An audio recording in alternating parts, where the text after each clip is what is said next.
You're watching the Batter Fans Network. The heroes are back. Beards talking balls, rapping pink and black. Coming live from the 305, it's official tissue. The Batter Fan, Chris and Dan, weekly rocking with you. We talk Messi, Boosie, Jordy, Lucho, the Fat Four, to Ben Cram, Noah, Ruiz, Fred. What more could you ask for? Tighten up and get ready, listen in on the pod. Solana and X in Espanol, just to even the odds. Breakdowns and gas bagging, join the tribe and just vibe. Free 99, don't forget to like and subscribe. Don't hesitate, say what's up, go ahead and come in. No question about it, I'm ready to get hurt again. No question about it, I am ready to get hurt again. Chris, the Herons are back. Welcome, everybody, to episode number 319 of the Better Herons podcast. I am your host, Daniel Canada, and alongside me, as always, Mr. KBD. How are you doing, sir? Dude, we're doing double duty tonight. Let's get it. Duty. And what's days today? 305, baby. There we go. It's Happy 305 Day, and we just got done doing a preview of the Cavalier game with our guy Bam from Jamaica. And now we're going to jump over to Charlotte with the whitest person we know, Mr. Danny Brams from the Charlotte Soccer Show. So anything that you want to touch on housekeeping before we bring Danny on? We were talking about the fact that we don't think that Messi is probably going to play tomorrow against Cavalier. Yeah. If Messi is healthy, I do think he plays against Charlotte. I think this is a big test. I do, because this isn't against, under teams that under the half line. Like this is probably going to be one of the biggest contenders in the East. Absolutely. And I know still early in the season, but I think that this is a big matchup, and I think Messi will be up for it. So if he's not injured, right? Because you know how they are with that. They never really let us know what's going on. But if he is just resting and has a little discomfort, I think he won't play tomorrow. But he will play Sunday. And Mike V, today's your birthday. Happy birthday, Mike V. Happy birthday, my friend. Shout out to Mike V. Day. Yeah, that's a cool 305 being your birthday. Nice job. All right. So, like we were saying, let's bring on the white guy, Danny Brams. What's going on, Danny? How are you doing, sir? Gentlemen, thank you for having me. I'm doing absolutely fantastic. Loving life here in the 704. We'll wait till July 4th. You can't even do that with your fingers. Yeah, it's like, yeah. The 305, shout out to the 305. Shout out to the new theme song. That's the first time I've heard you guys' new intro theme song there. Very well done. I like it a lot. Yeah. That's a Chris project right there. He got that on January 1st. We got 2025 rocking and rolling. How many streams on Spotify? You should put it on there. I'm sure that it would get. I would listen to it. Yeah. Might as well. Absolutely. We gotta figure that out. All right, Danny. We were talking about how before we came on here, how I've thought before the season, I predicted that if Miami doesn't win the East, I thought Charlotte would win the East. You did. I was on that episode where you predicted. Yeah, there you go. It was a beautiful thing. And you had me from hello on that. So, how are you guys feeling after the first two games of the season? It's live, man. It's live and lit. It's Char-lit, as some people like to say around here. Things are doing real well. The team looks good. This is our best start ever.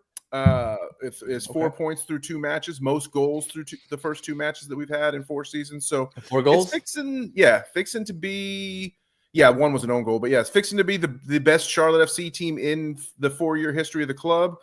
Vibes are high. People are still loving Dino. People are loving the addition of Wilfried Zaha. Zaha's kind of sort of put MLS on notice. That's what we titled our recap episode of the Charlotte-Atlanta match over on Charlotte Soccer Show. We called it Zaha puts the rest of the league on notice, because that's pretty much what's happened. And it's so great to have that great creative attacking player that can just make things happen.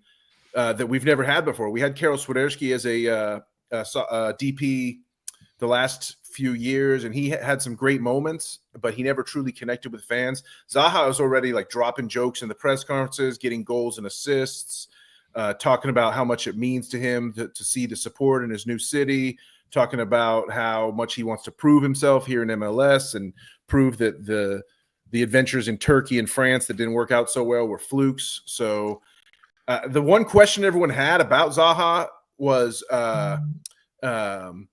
that would he have the attitude? Would he have the mentality? Because he clearly has the talent, right? But would he bring the right mentality? And after one match, the answer to that definitely appears to be yes, because he talked about, and we can cue up the soundbite in a little bit here whenever y'all want. But I brought it up right now. I brought a soundbite with me to talk about Zaha, how he had to sort of yell at his new teammates a little bit at halftime, and it turned into like sort of a viral soundbite here around here. Here we go. This is the soundbite that Danny brought him from Zaha. I had a little go at a few people because I want to win. I just thought we just need to speed up what we're doing. And once we did speed it up, I don't think they could live with us in the second half. Can you explain a little more what you said about, did you say you had I couldn't quite hear you, had a go, or is there something like you were talking to some of your teammates, you mean, about, when I say I had a doing? go is constructive criticism, but shouting it. Basically. So, yeah, like I said, we just need to pass the ball faster. The time that you take, if you take 10 seconds on the ball, by the time you give it to me, there'll be a guy stood right here. So if you take 2 seconds, it gives me the opportunity to get the ball in turn and decide what I'm going to do. So yeah, that's what I came in and said. And then, yeah, I think we just did it, and then it made a difference. Danny, I like that. Yeah, me too. But from what the chat was saying that they all they saw was a black screen. So I don't know if I hope they didn't miss that. Those great Bon mots being dropped by Zaha there. He basically said, he said I had to have a go at a few of my teammates, and one of the local reporters like, sir, could you please explain to me what you meant by having a go? I'm not familiar with that term. And he goes, by having a go, I meant, constructive criticism, but shouting it at them. And he's like, I had to tell these guys to pass the ball faster. He's like, if you give me the ball, if you get the ball and take 10 seconds to get it to me, then the defender's on me. If you take the ball and get 2 seconds to get it to me, then I can turn around, face the defender with the ball at my feet, and have a decision to make of which way I want to go. So it's something that I've harped on. I was so happy to hear him say that, because it's something that I've harped on ever since I've watched MLS for 10 plus years. And certainly since we've had our own club here in Charlotte, it's been a situation of like, hey, don't take so long on the ball, make quicker decisions, move the ball. It's better to make a 75% pass in 2 seconds than a 100% pass in 10 seconds, like just move the ball and let people make moves with it. Because if you sit and wait and slowly, I'm going to take 3 touches and then move the ball all down the way or whatever, it just doesn't work out that way. It always leads to attacks being stymied and not flowing. Well, he's 1,000% correct. I've never played competitive soccer, but I play competitive in other sports. And if there's one thing that people know in sports is the ball moves faster than the person. And so the faster and quicker you make the pass, you're going to be able to generate a better offense in that sense. So, I mean, he's on it. Yeah. So apologies if anyone only saw a black screen there. My bad. I thought I brought something with me, to share with the class, but we could see it. I'm not sure why we saw it. Yeah, we saw it here in the studio. But I'm wondering. I am reading the comments, and I want to say thanks to everyone. Yeah, Cam Newton vibes. There we go. Superstar. People loved and hated Cam, but he always brought box office, and he always brought results. Until he didn't. So. But shout out to the people in the chat, Crabs and everybody who's like, "Where's Danny's bottle of wine? Where's Danny's bottle of wine?" I love the fact that the first time I came on, when I was hitting straight from the bottle of wine, it made so much of an impression that's what everybody wants to keep seeing. Everybody needs it. But I mean, it is a school night. I got a big day at work tomorrow. I got a doctor's appointment in the morning, so I couldn't really be chugging wine from the bottle here at 10 p.m. at night tonight. Well, but at a future episode, I will bring that back. The other thing I want to say is, someone said, what does Danny feel about the Europe trolling Zaha's man of the match ceremony? Yes. I had no idea. Who's trolling us? Who's trolling our man of the match ceremony? Going up on the throne? It's amazing. Oh, going on the throne, putting the crown on his head. You march up. If you win man of the match here in Charlotte, you march up and you sit on this big throne, and they put a crown on you. I've sat on that throne also, by the way, with my girlfriend, and it was absolutely is that something that they let just the crowd do, or you just got to do it because you're part of the media or whatnot? I got to do it because I was a friend of the person. They do a pregame coronation where it's like a local dignitary, a local honoree, someone who's like big in the local community. They do it pregame, and then they do it postgame for the man of the match. And I was friends with one of the people who was being honored pregame, so I got to like go down on the field. Oh, super cool. Take some photos at the Let me see if I can find it. But Justin had a great question, but who would troll that ceremony? It's a great ceremony. Well, I'm sure that I think the it's UK. cool. Look, any chance that anybody can poo-poo on the MLS overseas, they will take it. Absolutely. So I am not. I haven't seen it myself, but I do not doubt it at all. Now, before I get to Justin's question, I did want to ask you. First game against Seattle, you left Seattle with a point, which is a big deal. Seattle's great defense. Seattle's a tough place to win, but you escaped there because of an own goal. Yeah, thanks, Yamar. We appreciate it for sure. Yes, and they ended up having another own goal just now against RSL this past weekend. I don't know. They get own goals like Miami gets red cards, I guess. You know, like what can I say? Zinger. Yeah. And then this past weekend, Zaha. I know everybody's like, we got a golden assist. That assist, that should have been given to the defender. He didn't even touch the ball. It was the defender that knocked it away, and it led to Pep Biel's foot, and he scored. Even Zaha after the goal, he's like. Yeah, he was not credited with an assist, I don't think. Dean Smith called it an assist. Zaha, if I would call that up if I thought people could see it, but apparently they're only seeing black screens. But I actually have that soundbite. I have a soundbite of him talking about how it wasn't really an assist either. So I actually think I might have figured out why. All right, well let me load that up. StreamYard just randomly gave us a new setting that I just figured out as the video was playing. So I think I might have figured out what happened. StreamYard. Well, Wilf is so cool. So, and like, he's just so cool. So I just loaded up Wilf on his assist. You can see, like, he's not trying to claim that assist. You can play what he had to say about that. All right, let's go. Let's see. And you guys in the chat, let me know if this works. I'll be honest, it wasn't a pass. Okay. I've gone to shoot, and he's jumped in front of my foot. So I've Okay, so obviously I need to learn something new. All right. Something new with StreamYard. I'll learn how to figure. But he basically admitted that he was trying to take a shot, and the defender jumped in front of the ball, and the momentum of his foot hitting the defender's leg, hitting the ball, carried it through to Pep Biel. Pep Biel, Johnny on the spot. He was right there, you know. So Dino called it an assist, but hey. And then the second goal was a really lazy dribbler to the back post. Well, no, the second goal was nice, man. The second goal was real nice because I love the fact that he took it on the volley. He took it on the full volley, ball dropping to his foot. So what happened there is Liel Abada, our other DP, came streaking down the right sideline and was looking for like a square ball pass into Ajamong in the box, but it wasn't there. The defense was kind of all grouped on Ajamong. So Liel Abada shoots it. Guzan makes a meal of it, pops it up in the air. And it was, so that was, I think it was a good choice by Abada, forcing the keeper to make a save. Absolutely. Ball pops up, and Zaha, again, like a typical any other MLS player would, like, balls dropping down to you, you're running full speed into the box, you have to sort of slow down. He slowed down his timing brilliantly as he's watching it come down. And like any other MLS player would take a touch and then another touch and try to like work this perfect shot or whatever. Yeah. Wilf was like, screw it, I'll just take the shot. It's an in-swinger curler. It was a little bit of a slow rolling dribbler, but the fact that he took it like at full speed, like running, off of like just hit a rebound, his foot through a rebound flush. I think it was that situation that I said, like, it was only a 75% shot, but because he took it so quick, it was unstoppable by Guzan. Whereas if he takes the ball down and tries to make like the perfect shot, then maybe Guzan resets and is able to make the save and stuff like that. So I think there's a lot to be said. What Zaha taught us and hopefully showed through example is like the ability to make quick decisions and know that even if it's not, what makes a decision optimal in a lot of these circumstances is just the time that it takes to make it, not necessarily whether you thought through every possible angle or outcome or possibility. So,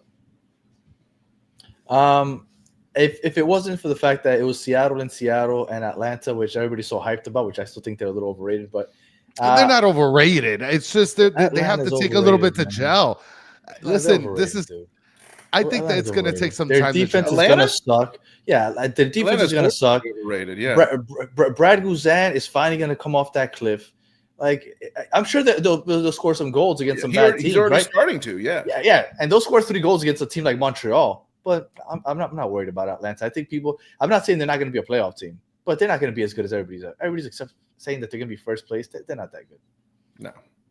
No, Miami I think and Charlotte Charlotte has a are better the chance teams of to beat. getting yes, absolutely. Yeah. This is the scary part, though, to me, Danny. Upcode saying, are we going to put poor small Allen on Ajaman, be like Kevin Hart on Shaq? This is what I'm afraid of because Ajaman hasn't scored yet. No, Toto Aviles will be on him. He has Toto, to play. you guys love Toto Aviles, man. That guy. I mean, he's the only tall guy that we have right now that's serviceable. Other than that, we got a bunch of 5'8s, 5'7s, 5'9s. I mean, Right. Ajaman is a unit. I don't shit on every team.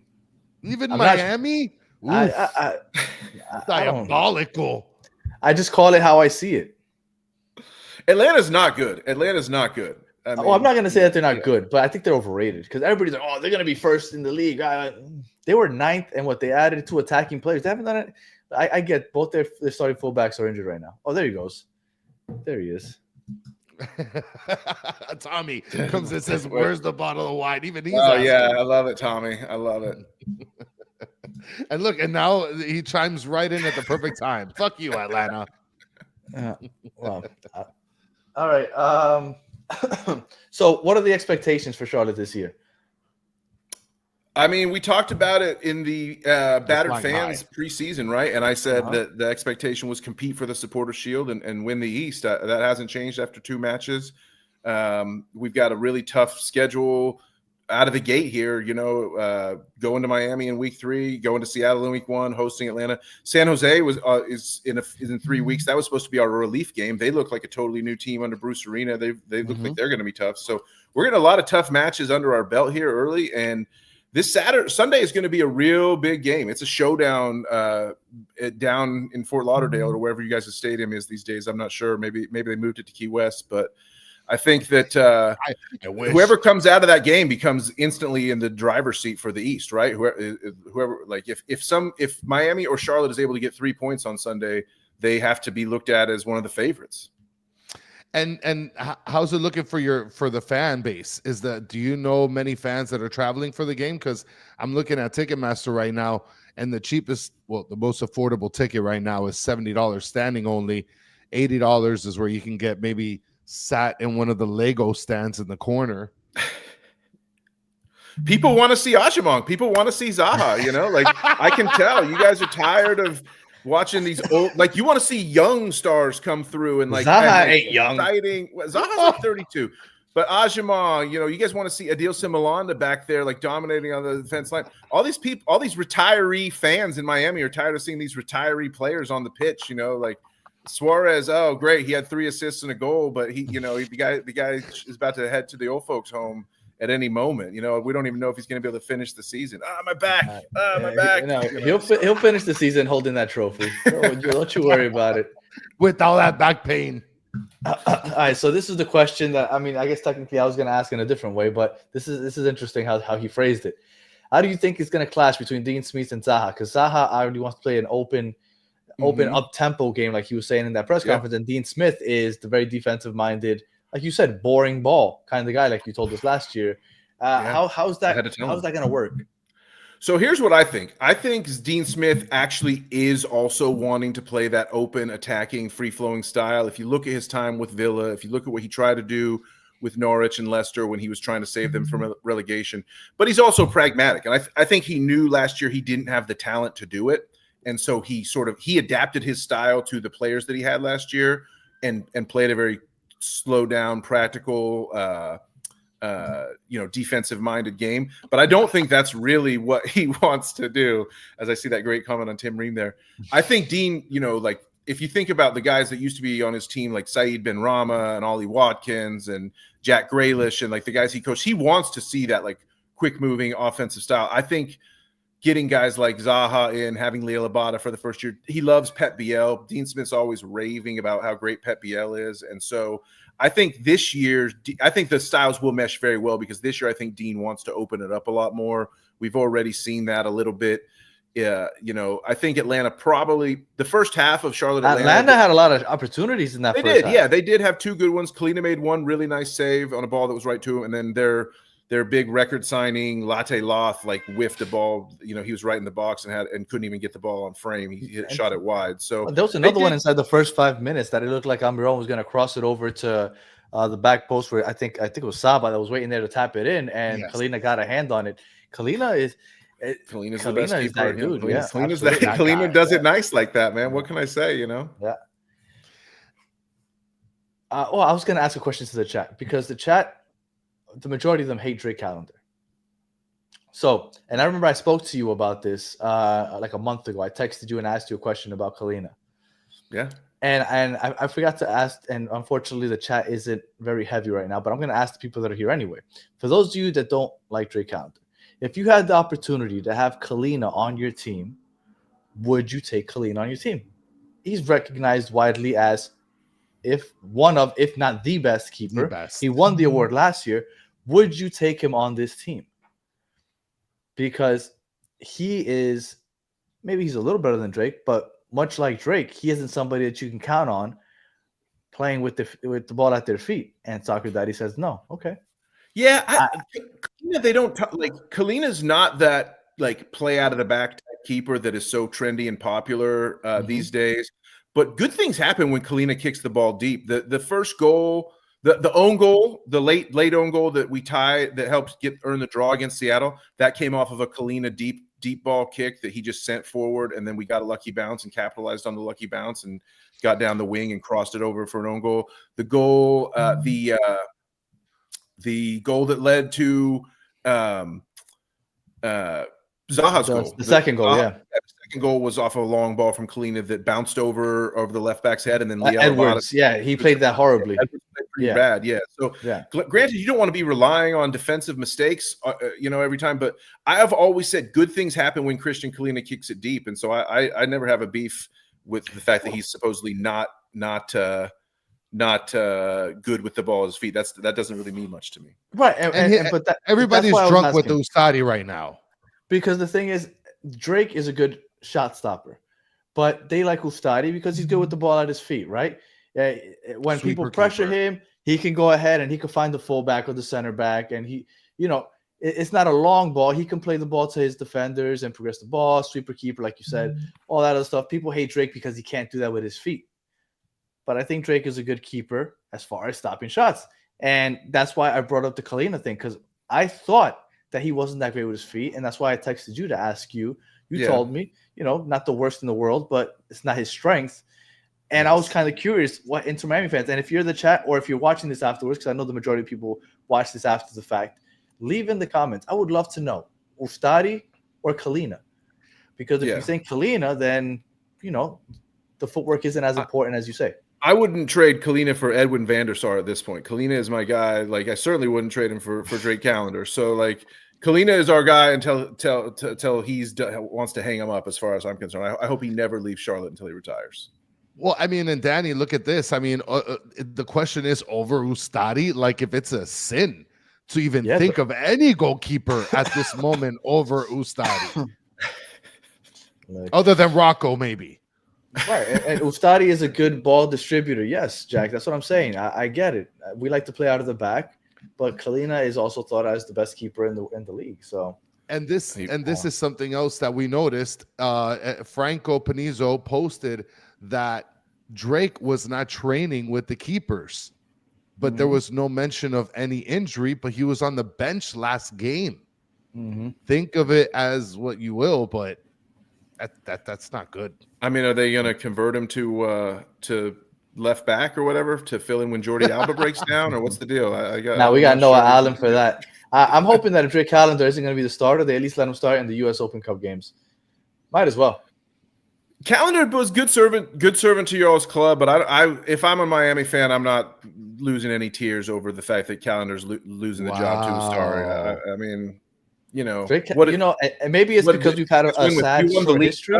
I mean, again, Miami fans talk a lot of noise about a lot of goals scored that didn't mean very much in the grand scheme of things, because you have a Leagues Cup and that's it. It's really not that much more than Charlotte has when it comes to trophies. I'm sorry.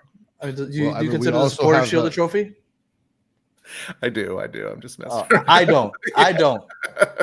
So I I'm would with kill you, for a because I supporter don't. shield for sure, Oh, but no, I'd I don't like the league supporter stuff. shield. But you got to keep my whole brand here is a shit talker. So. I got it.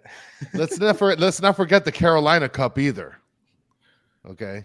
It's Carolina. I like it. Let's not disrespect that one right there, Danny Brams. Look at Was that that? one. I think. Did you win that in Charleston, South Carolina? That was in the backwoods. Yeah. That was in the backwoods right there. Higuain. Yeah, Iggy. Higuain. Look at that. Call that picture up again. Higuain looks like I've made the biggest mistake of my life. I don't know how I ended up here, but please get me back to Buenos Aires and a bottle of Mendoza wine, like immediately. The best part of that is that 2 months later he got benched, and then 3 months later he comes off the bench, kills it for about the last 2 months of the season, and wins comeback player of the year. Oh, he was amazing. Yeah, and he was smoking like. But he was coming back from getting benched. Yeah, he was smoking like 3 cigarettes per half. I felt like at that time. Well, that's what he said in the interview.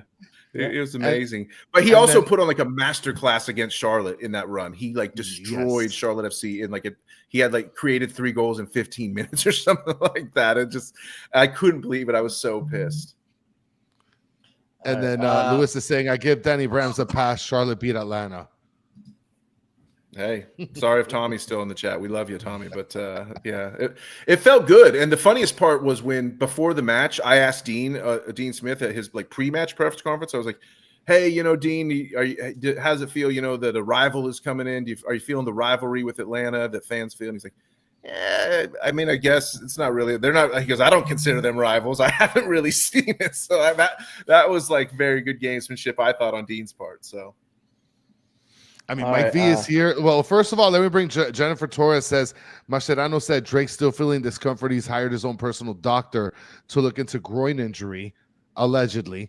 And then Mike V is saying there's a rumor that just came out that calendar is between Atlanta and Nashville. As far as transferring? If I was Chris Henderson, I would definitely take him if you have Brad Guzan playing there at the age of 65. Yeah, Guzan's bound to break down. I know Guzan's even already talking about he wants to come back next year. I've already heard him say that. So like he's like living in a fantasy land. I'm not exactly sure, but Drake's good enough to start in the league somewhere. But if you guys are down with Ustari, I would be like, hey, let Ustari. If Ustari's got the gig, then let him keep. Look, Ustari to me showed that he deserves to be the starter the way he's been playing recently. So I mean, I stopped the whole Drake being the starter thing once I started seeing Ustari play. Yeah.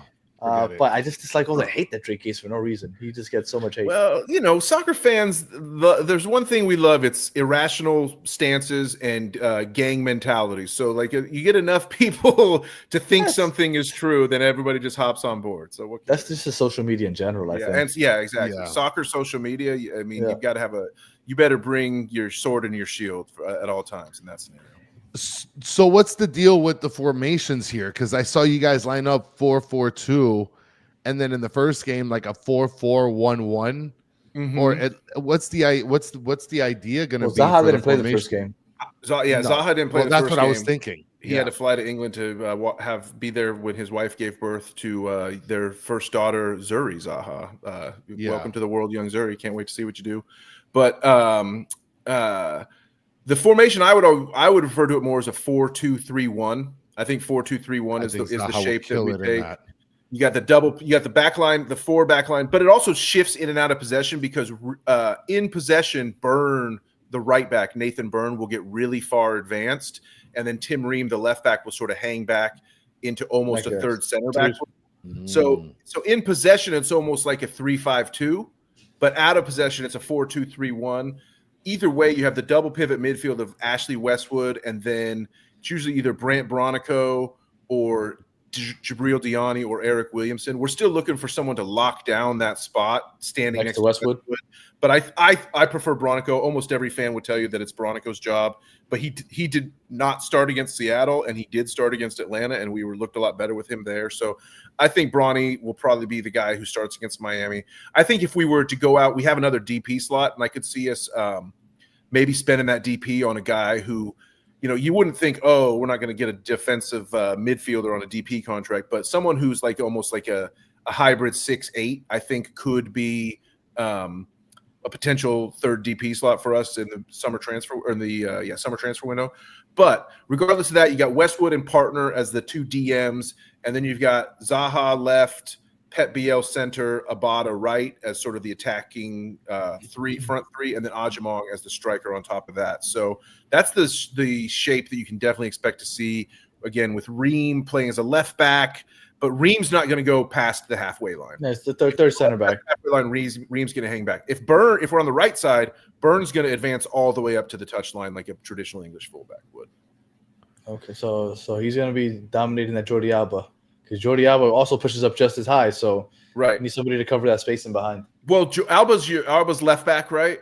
Mm-hmm. Yeah, so Alba and Byrne are going to be chasing each other back and forth all up and down the sideline the entire match probably. And I'll be honest, I don't like that matchup for us. I love Byrne. Byrne's a cool guy. I've interviewed him on the Charlotte Soccer Show before, but he has a tendency to get burned, pun intended with his name. He's really great at recovery speed. Like he can he lets guys get past him and then runs back and catches them again. That's sort of like one of his signature moves as a defender. So it can sort of make your heart stop in your chest for a minute, but then he usually recovers. So we don't hate it, but Alba's the type of guy that can punish that for sure if you give Alba a step and give him some space down the wing. Well, and speaking of left backs, I remember last year when we were talking about the left back position on your team, I remember Tim Ream filled in for that, but it seems like he's found like a home in that position. That's been kind of a surprise to me. Yeah, it's definitely the new spot for him. So what happened was when Ream first came to the club, he was a center back by trade with a little bit of left back tendency. And we had a left back named Jere Uranen, Finnish guy. And we had our left center back was Andrew Privet, who played DM at Penn State at the NCAAs. I remember that. And then converted to center back for his MLS career. And so Privet had the spot locked down for sure. But you go sign Tim Ream, and it's like, well, we gotta bring Ream in somewhere. He's a center back. So sorry, Privet. Privet goes to the bench for 3 games. Ream goes in at left center back. Uranen stays as the left back. Well, it just wasn't working, and it didn't look good. Privet had been so good, and it's like we got to get Privet back in. This is the whole when I called the team boring, and when I like they were in that losing streak, and it was like it just didn't work. And Jere Uranen was a good quality left back, but it worked so much better to have Ream in that sort of hybrid left back, third center back role, and kick Uranen to the bench, even though he was a great guy, and get Privet back in the starting lineup, because the Privet-Malanda center back partnership was elite like almost the whole year. And so trying to change that up late in the season almost cost us. But thankfully Dino wised up, said, no, we got to keep Privs out there. So he banished Uranen to the bench instead of Privet. Uranen now has gone back to play in Scandinavia. He's no longer with the club. Ream, Privet, Malanda, Byrne is a rock solid back four for us now. And the one thing I will say, Daniel, that when we did our season preview episode, I got to make an atonement here, because one question you asked me was, what is Charlotte's weakness? And I was like, we have no weaknesses. And the reason, most people would have thought that was like empty bragging or whatever. The real reason was I just hadn't really done my research well enough to think. I even though you sent me the questions you were going to ask, I didn't formulate an answer for that question in advance, so it kind of caught me off guard. My own fault there. But the real weakness is depth. The weakness of Charlotte FC is depth, because we have this great back four. Starting 11 just in general looks really nice, but if guys start to go down with injury or fatigue, or we start getting into Leagues Cup and Open Cup and all these competitions, I am a little bit worried about some of our second stringers being able to compete on the level of the first string. And every club has that issue, but I think if you're looking for a weakness for Charlotte, it's 100% the depth. And you said not Miami. Abada, you said, plays on the right side? Yes, right wing. Yeah. And he's so fast, and again, Abada did such a good job of punishing mistakes. And so we need those defenders to make those mistakes, but Atlanta was more than happy to make them, and Abada was more than happy to punish them. So it was great. And like you said, and you guys, look, so far this season, what I've noticed, Miami is having a tough time with the long ball. You can beat us over the top, and that's what Charlotte has. Little Allen's not able to hang with. Noah Allen. No, hey, he's got hops. He's got hops. He's been holding his own. But again, my whole concern is just that Ajiman is a unit. Like, I mean, other than Ajiman, like what other players, I guess, should we be looking out for other than like Ajiman and Zaha, right? I mean, I would throw out Pep BL. Charlotte is in Mecklenburg County. That's the county that our city's in. We've already started calling Pep the magician of Mecklenburg. So he's a magician with the ball. He's great. Liel Abada is probably one of the fastest players in the league when he gets on his bike, and he can burn defenders real easily. He's going to be making. He's going to be keeping Jordi Alba honest and allowing Burn to go forward, because Alba is going to have to watch out for Liel Abada streaking down the right side. BL and what you're going to watch the interplay. Zaha said that he wanted to stay out on the left wing and not be someone who necessarily cuts in all that much. He's more of a creator from the left wing, but he got his goal and his assist from the center. His assist both came from when he sort of dropped in centrally. I think what he's realizing is that he can do both in MLS. He's got the talent that he doesn't have. He can probably get away with a little bit of less positional discipline than he would need to show in a Premier League situation. And so I think he's going to find himself drifting in. BL also doesn't mind drifting out. So even though it's Zaha left, BL center, Abada right, don't be surprised to see Pep and Wilf kind of like moving back and forth a little bit on the left side and center. So as far as players to watch, all four of those guys and the way they combine, Westwood is good with a nice sort of setting the tone. He can create some nice over-the-top drop ball passes as well. He's always trying to set guys up. Westwood's going to take corner kicks from the left side. BL is going to take corner kicks from the right side. They're both going to be trying to do in-swinging balls, corner kicks. We scored on a corner kick from BL to Malanda in Seattle for the first goal of the year. Pep is probably going to take direct free kicks in front of the goal, trying to score them because he's got a nice little spin on the ball. But Westwood could take, depending, and even Zaha could take. I would expect Zaha to probably take penalties, although Dean Smith is a little weird with his penalty philosophy. So, but I don't know. We got I don't know if someone's making fun of me there. Upcode series in the chat saying, detail, blah, blah, blah, blah. We're really good. I don't know. I am trying to give details here, and I do also think we're really good. I don't remember saying blah, blah, blah, but I can answer the request because I do love to sing, especially when I got a microphone in front of me. So Mike V, happy birthday to you. Feliz cumpleaños a ti. I can say in both ways. And yeah, for sure. There, my light goes out. I was trying to prevent that from happening. Oh my God! That's what happens the moment you started talking Spanish. It got just a little sexier.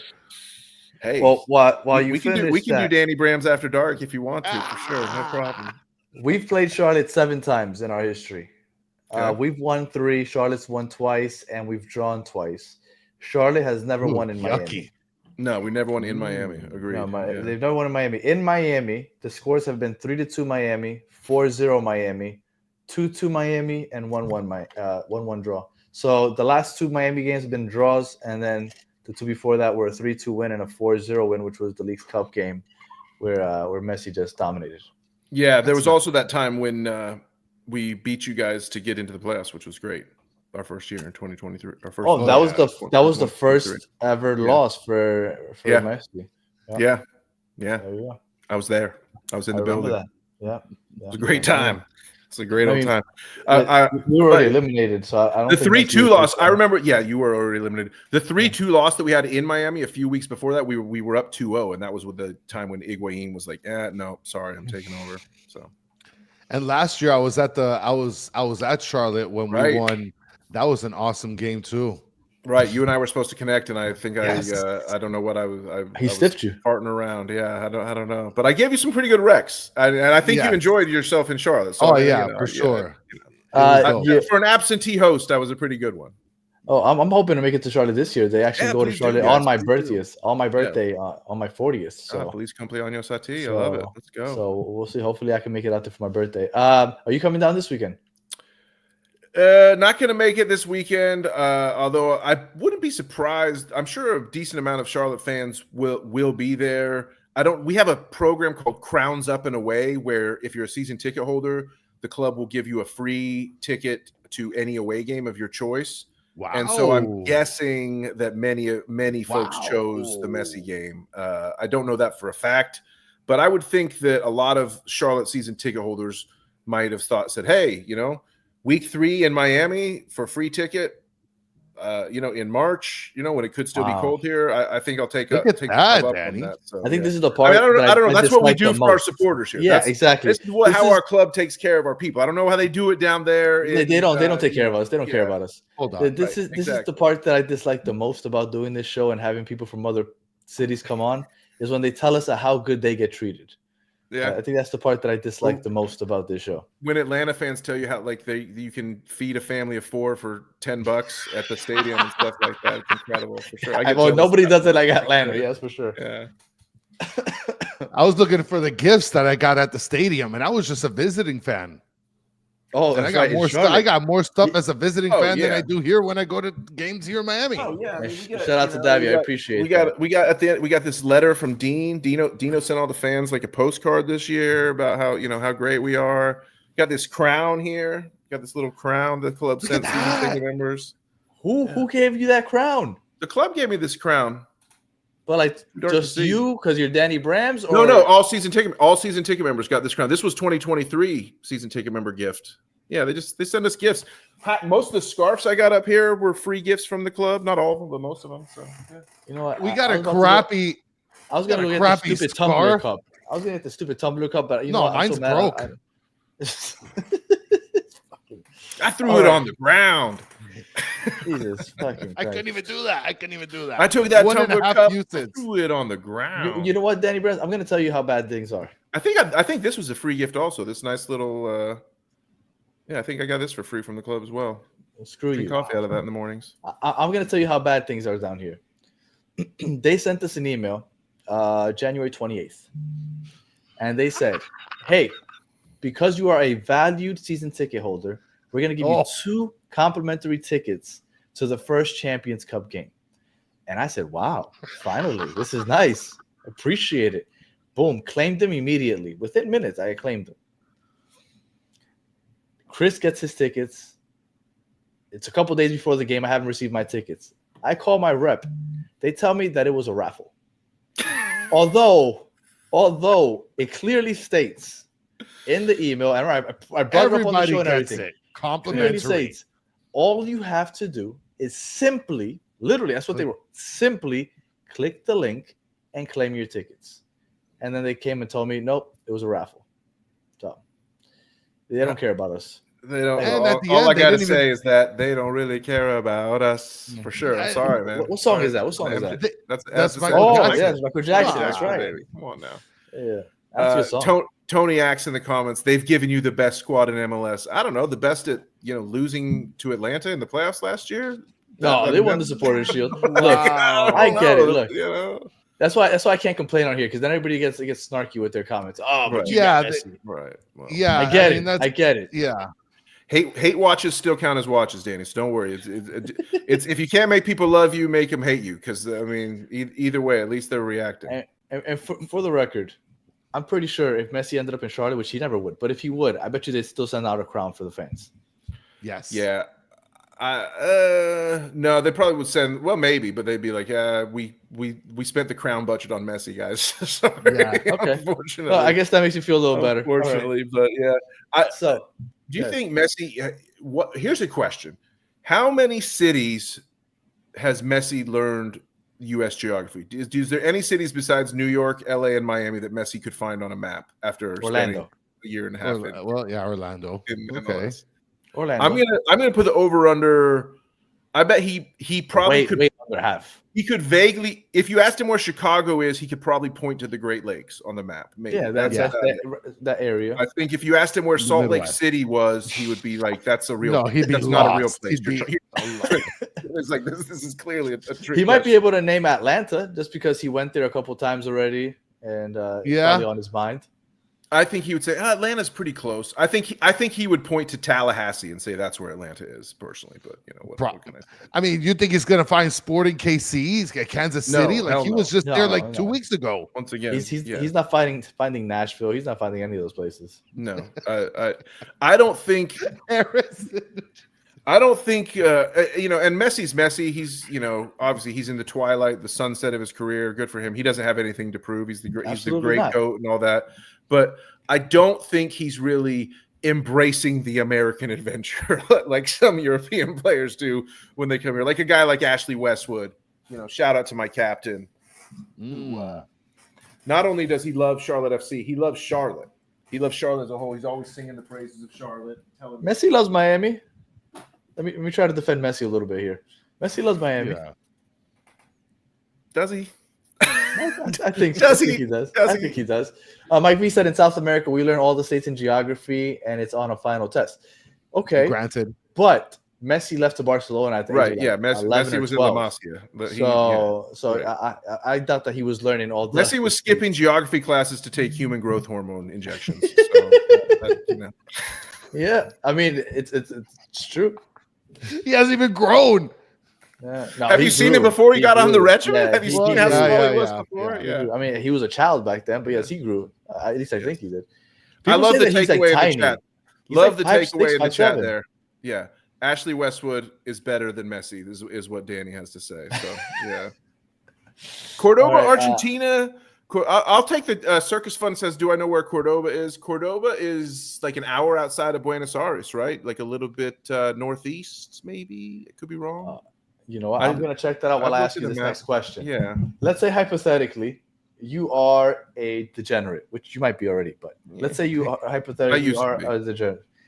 And you put the house on Miami for some reason. Okay. But you want to be 100% sure that they're going to win. So you walk up to Mascherano, you whisper in his ear, this is how you beat Charlotte. What are you telling him?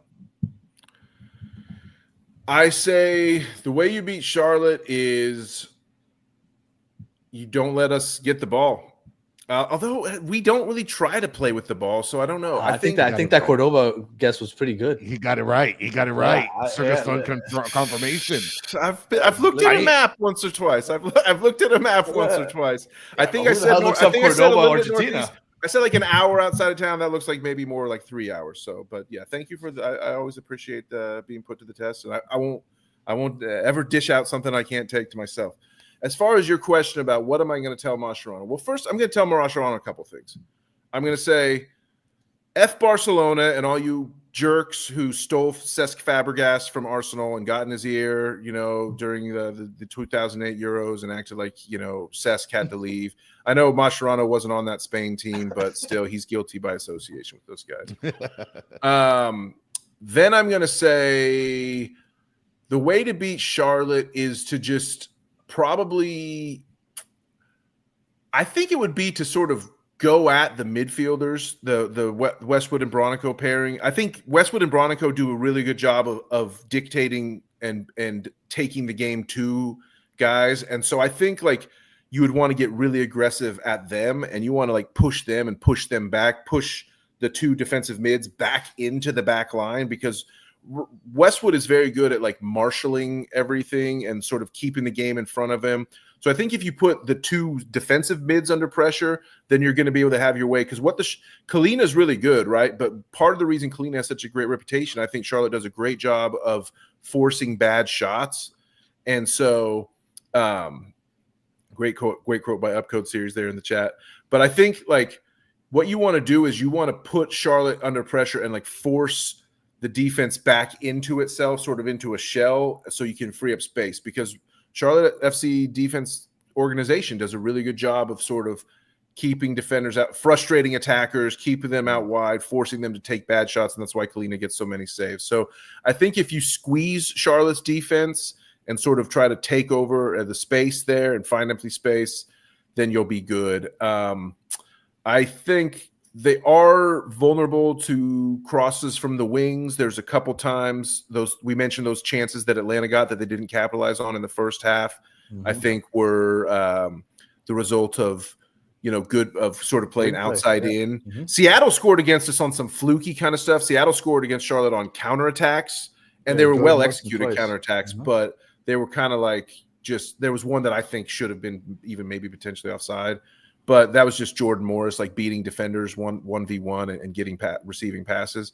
So that is one way to beat us is to counterattack effectively. But if you're looking for game plan, then there you go. Mike V, I'm a guest. I was brought here to talk. Am I supposed to just come on the show and not talk? I mean, what can I say? This is how you know they like you. Stancy, same thing.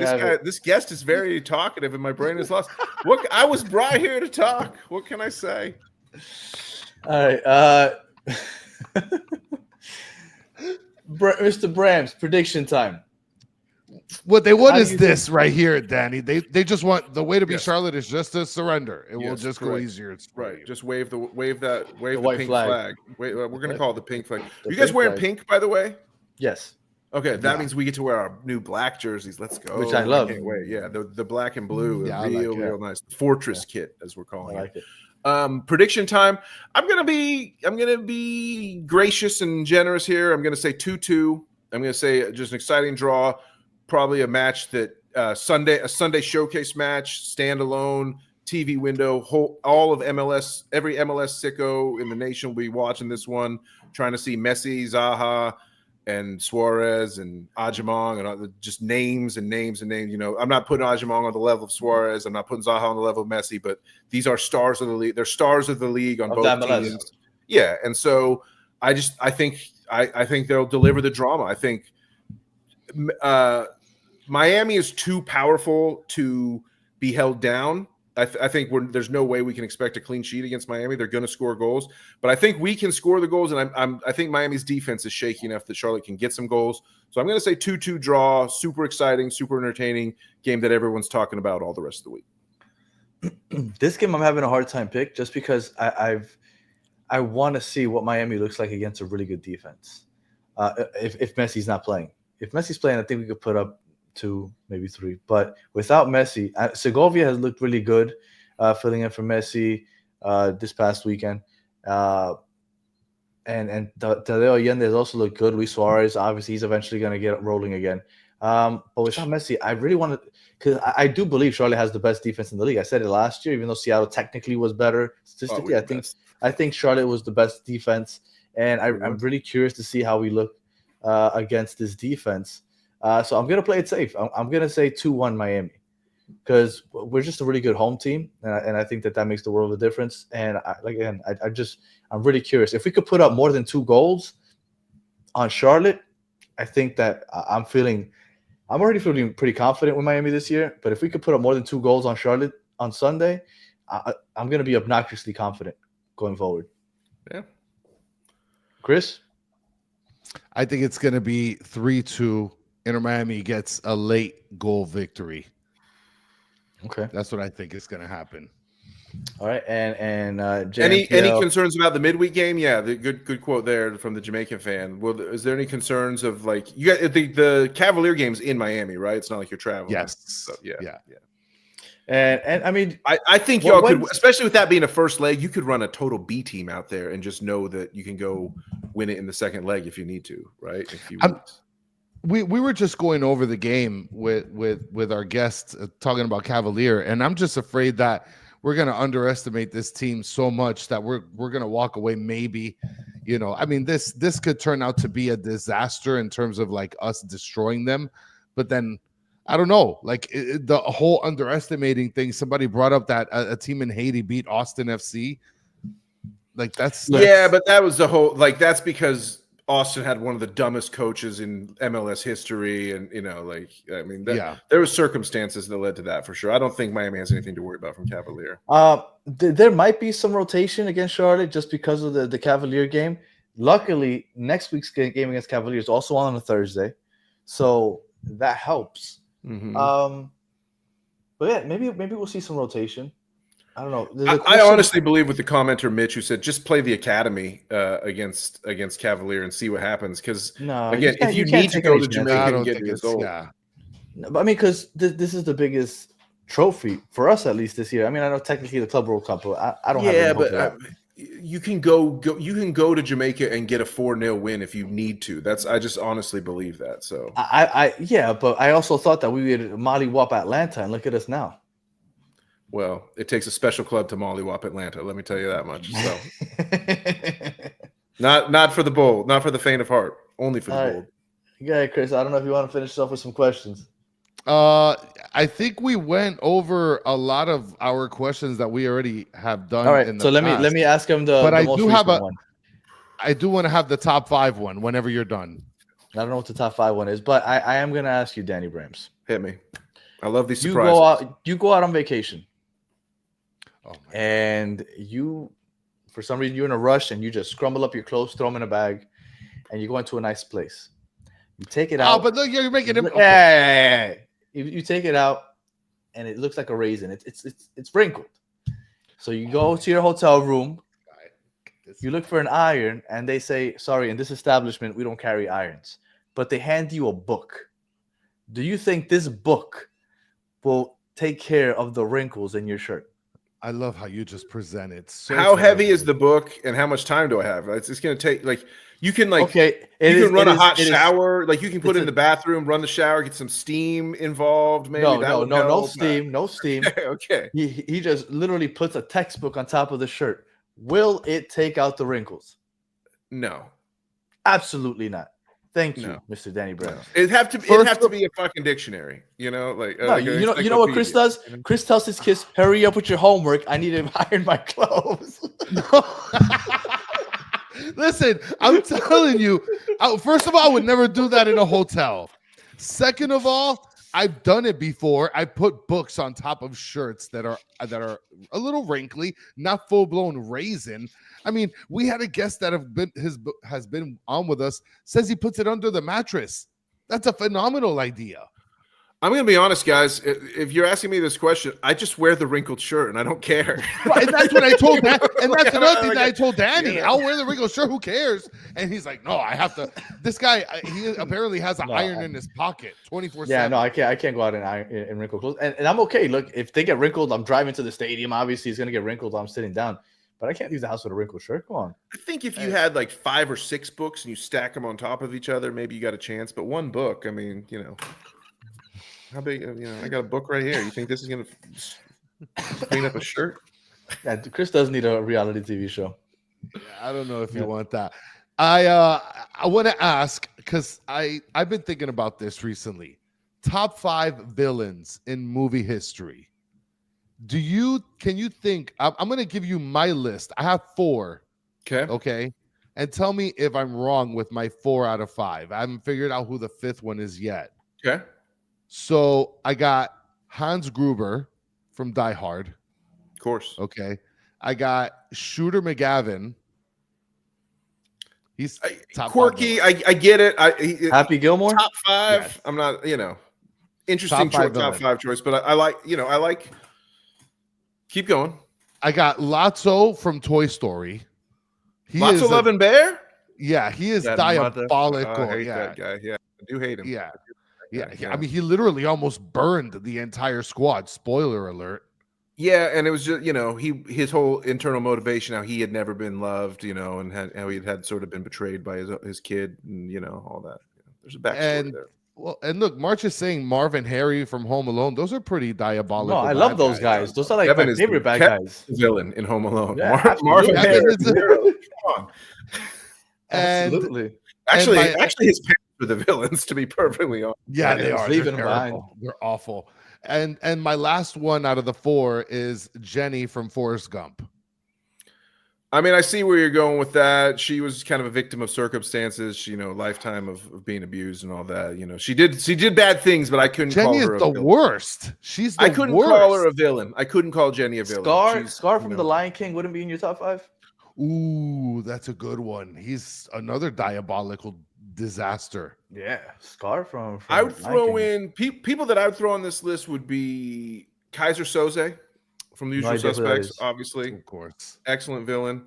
I like the commenter Krabs who said Anton Chigurh from No Country for Old Men, great villain for sure. Oh, I think that is Killmonger. diabolical. Someone said no comic book movies, but Killmonger from Black Panther is an absolutely tremendous villain because much like Hans Gruber, he sort of has a point. You know, I love when the villain might actually, even if they are doing bad things, it's for like reasons that you can kind of understand. So don't hate that. And then I had one more, and I can't remember it. But well, read this while you remember it. Jenny came back and knowing she was dying, gave Forrest Gump AIDS. I'm not sure that's canonical. I don't think that she gave. That's Forrest exactly what happened at the end. I didn't want to comment because I don't remember that. But no, there was no Forrest having AIDS in the movie or HIV. Okay, it's assumed. I don't remember it's that. assumed that at the end he receives her back after she was in the streets, and then she has AIDS. Which means, what about the chick from Casino? I forgot her name. I don't know about that. I don't know about that take. But Sharon Stone from Casino, she was very villainous for sure. Absolutely. I think Darth Vader's got to be up there, although he did redeem himself. If a villain redeems themselves in the end, does it count? The Emperor is really kind of the villain, right? I don't know. I like my Kaiser Soze. I'm sticking with Kaiser Soze because that's one of my favorite movies, The Usual Suspects. Ooh, is the Godfather a hero or a villain? Depends if you've paid your protection money that month or not.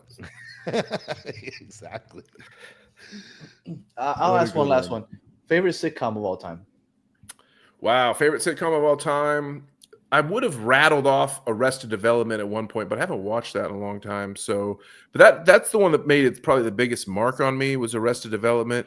I'm a huge fan of the sitcom Happy Endings, which not that many people know about, but it only had 3 seasons, but it's really good. It's about like 6 friends in Chicago, and like the show starts with like 2 friends about to get married, and like she leaves him at the altar, and then it's like they all have they all have to like work. The first season they have to work to like stay as a friend group, even though this whole wedding thing didn't happen.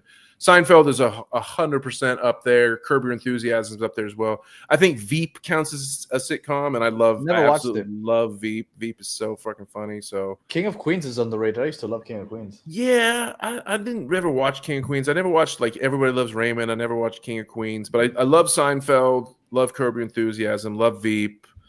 Are the Beatles overrated? Love Arrested Development. No, I love the Beatles. I'm a huge Beatles fan, massive Beatles fan. I was in a huge Beatles phase again. I got caught in a Beatles phase like a few months ago where I was listening to like nothing.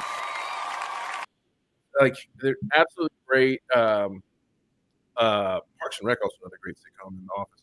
But the Beatles, like it's all in. Like, you could take early Beatles, and that's great. You can take middle Beatles, and that's great. You can take late Beatles. It's all great. And I even love some John Lennon solo songs and some Paul McCartney solo songs. So, yeah, I'm with you. I try to tell this guy that he said that they didn't have a lot of competition, but their music still stands. Yeah, whether the competition was good or bad back then, it still holds.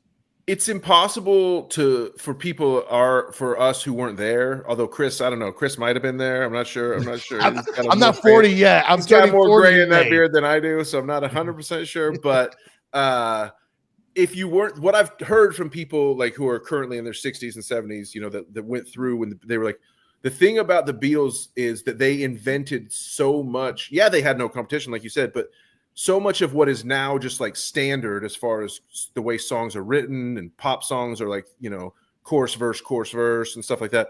All that stuff was like the template was created by the Beatles in real time. So I don't think people nowadays give them enough credit for sort of inventing pop rock and pop, you know, rock and roll and things like that. And granted, they were going off influences from plenty of other. They gave credit to a lot of American musicians and especially black musicians who did not get the credit at the time. It's not like the Beatles like invented things out of scratch, but what they did was create a template that many, you know, hundreds of other bands have followed since. So that's the Beatles never. I mean, the Beatles never pretended that they didn't. The Beatles were just Little Richard fans and Chuck Berry fans. You know, that was literally my whole point in the discussion. That but we're talking about their music now. It's not overrated. And Stancy, just so you know, I've known Chris for over 20 years. unfortunately, this is him. Like, he's not being a contrarian. He's just an idiot. Like, It's not being an idiot. If the Bee Gees to me, they're not better than the Beatles. Stop it. No. Stop it. I'm not saying they were better than the Beatles. They had a ton of competition around them. But to me, the Beatles did not have as much competition. It wasn't there. It doesn't matter. It's popular music. Who cares about competition? Yeah. And again, right now they're competing against the last 60 years of music, and people still listen to them. Right. Right. And it's the other bands that were inspired. And it is funny, like, you do kind of like undercut your argument. You're like, the Beatles are overrated and the Bee Gees are better. Like, what the Bee Gees are good in their time, but there was a lot of competition. So the Bee Gees were never seen as like this grandiose group or, singing, group or whatever. The Beatles at their time, yes, they made great music. They're one of the best in the world, but they didn't have as much competition at that time. Unfortunately, a lot of creative musicians weren't able to. Yeah, I'm gonna send you back to the kitchen for this one. Put that take back in the oven. It's a little bit under baked right now. And it needs some work. Another 40 minutes. I need to hear that. That take needs to grow and develop a little more, because right now it's not landing. Yeah, I'll leave it cooking for a little. All right, Danny, let everybody know where they can find you. Charlotte Soccer Show, right there. Oh, it was right there. Charlotte Soccer Show on YouTube. We got all kinds of handles all over other social medias. For the Crown Baby is one of our catchphrases. So sometimes our handle is that. Sometimes it's Charlotte Soccer Show. But I'm all about trying to get those YouTube subs, baby. So please come if you want to see myself and my co-host John Hayes hosting, talking about Charlotte, talking about MLS, drinking beer, drinking coffee, singing songs. Saying one thing that's always fun about the Charlotte Soccer Show is we're going to give you a lot of information, and some of it's just going to be wrong. Like last episode, we were talking about Crystal Palace, and John, my co-host, was like, yeah, like, let's think of some famous Crystal Palace fans. And he said Elton John. And then I was like, oh, I love Elton John. So I was like singing Elton John songs like the whole rest of the episode. And then at the end, he goes, oh, actually, Elton John is a Watford fan. My bad. He's not a Crystal Palace fan. Completely undercut the whole reason for me singing those songs. But it was fun. It's entertaining. So Charlotte Soccer Show, you're always going to get a lot of entertaining news, and most of it will be accurate. So there you go. Most of it. Yes. That's what counts. C's get degrees. The Beatles aren't Liverpool fans. Even though they're from Liverpool, they're Everton fans, which was surprising to me. Merseyside. Yeah. Merseyside. Chris, any final words? I've been defeated today by the Dannies. I'll take my defeat, put my argument back in the oven. I got another 40 minutes to cook. All right. If you are listening on audio, we appreciate you listening all the way to the end. Please leave us 5 stars, comment, review, all that other good stuff. If you're watching on YouTube, thank you for watching all the way to the end. Please like, subscribe, share, tell your friends. Let them know we got another Inter Miami podcast is dropping stuff this week. I think we got like 5 or 6, 7 episodes dropping this week. So make sure you keep up with us. If you haven't already, subscribe. And as always, for those in the chat, you guys are the best part of the show. We appreciate you hanging out with us for the last hour and 8 minutes. And we'll be back tomorrow for the post game of leg 1 against Cavalier. So that should be interesting. And for those who were asking, I won't be making it out to the game. Chris, you making it to the game? I won't. No, I won't. Weekdays, I'm probably not making it out to any games on weekdays. It's crazy. It's an hour away from us. Yeah, on a weekend. So you can imagine what it's like on a weekday. So isn't the stadium in Fort Myers or something these days? Fort Lauderdale. It feels like Fort Myers. I'm like all the way in Key West. So we won't be there tomorrow. The only way I go on weekdays is during the summer, but they're trying to change this calendar, which would completely ruin that for me, because then I wouldn't be able to go during weekdays. But whatever, we'll talk about that. Club hates you. Yeah, absolutely, absolutely. All right, we appreciate you, Danny. Chris, I hate you, and again, thank you everybody in the chat. So until the next one. Have a good one.